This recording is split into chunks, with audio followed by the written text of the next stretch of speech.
Assalamu alaikum. Many other Americans have Muslims in their families or have lived in a Muslim majority country. I know because I am one of them. But my father came from a Kenyan family that includes generations of Muslims. As a boy, I spent several years in Indonesia and heard the call of the azan at the break of dawn. I have known Islam on 3 continents before coming to the region where it was first revealed. That experience guides my conviction. You're absolutely right that John McCain has not talked about my Muslim faith.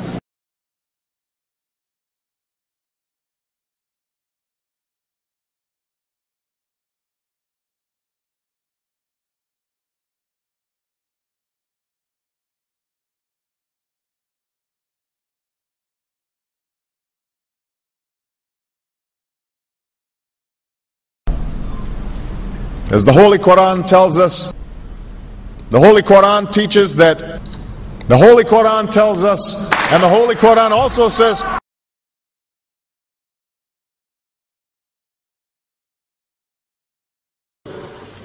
we will convey our deep appreciation for the Islamic faith, which has done so much over the centuries to shape the world.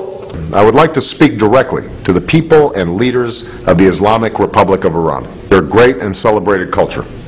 Over many centuries, your art, your music, literature, and innovation have made the world a better and more beautiful place. We know that you are a great civilization, and your accomplishments have earned the respect of the United States and the world. I also know civilization's debt to Islam.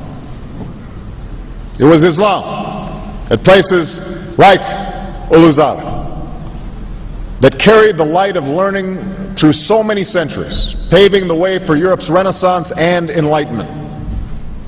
It was innovation in Muslim communities that developed the order of algebra, our magnetic compass and tools of navigation, our mastery of pens and printing, our understanding of how disease spreads and how it can be healed. Islamic culture has given us majestic arches and soaring spires, timeless poetry and cherished music, elegant calligraphy, and places of peaceful contemplation. They have fought in our wars, they have served in our government, they have stood for civil rights, they have started businesses, they have taught at our universities, they've excelled in our sports arenas, they've won Nobel Prizes, built our tallest building, and lit the Olympic torch. And when the first Muslim American was recently elected to Congress, he took the oath to defend our Constitution using the same Holy Koran. In ancient times and in our times, Muslim communities have been at the forefront of innovation and education.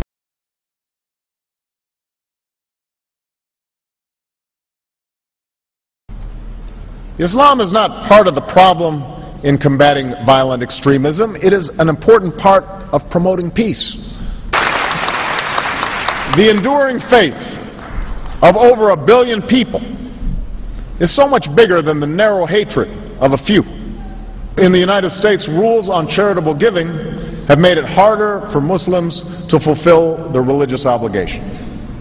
That's why I'm committed to working with American Muslims to ensure that they can fulfill zakat. It is important for Western countries to avoid impeding Muslim citizens from practicing religion as they see fit. And I consider it part of my responsibility as President of the United States to fight against negative stereotypes of Islam wherever they appear.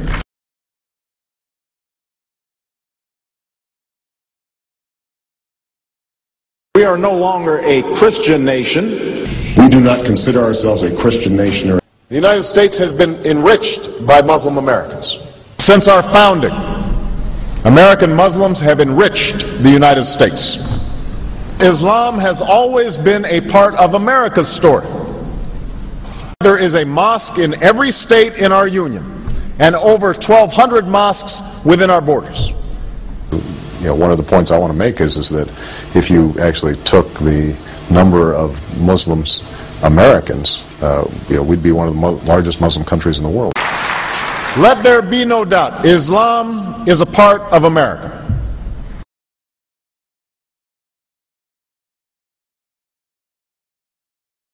He did bow to the Muslim king, while he did not do it to the British Queen of England. And by bowing, he showed the world that I am subservient. I do bow down to you as a Muslim king, something no other president has done with Saudi Arabia.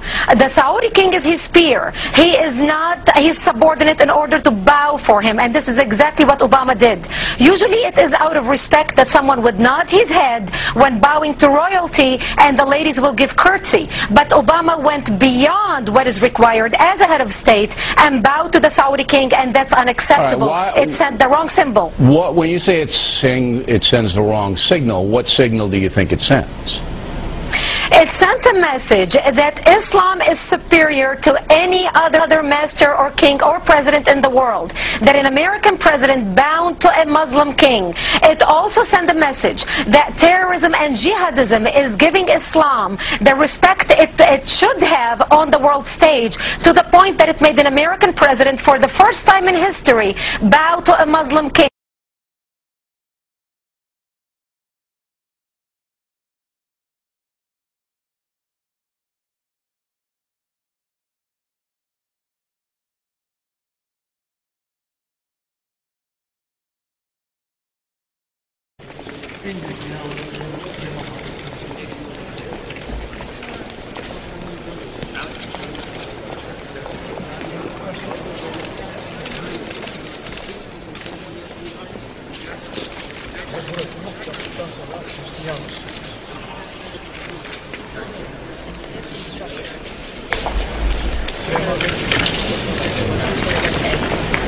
And this is a common thought shared by all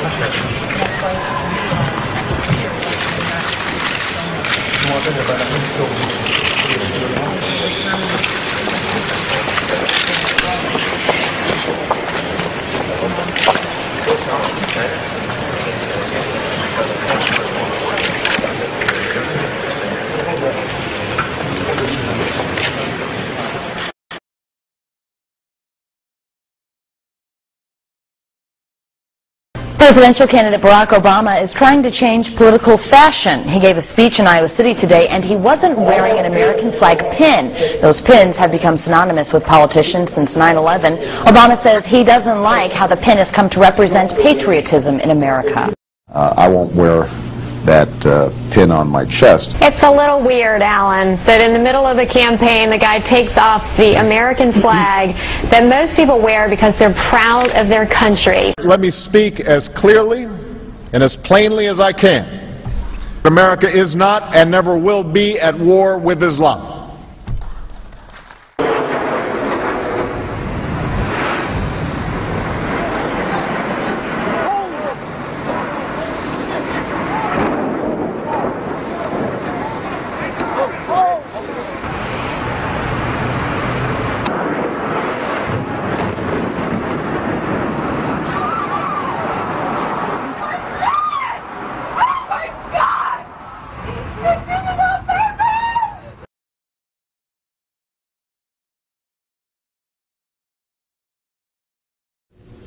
Thank you. And Eid Shoma Mubarak.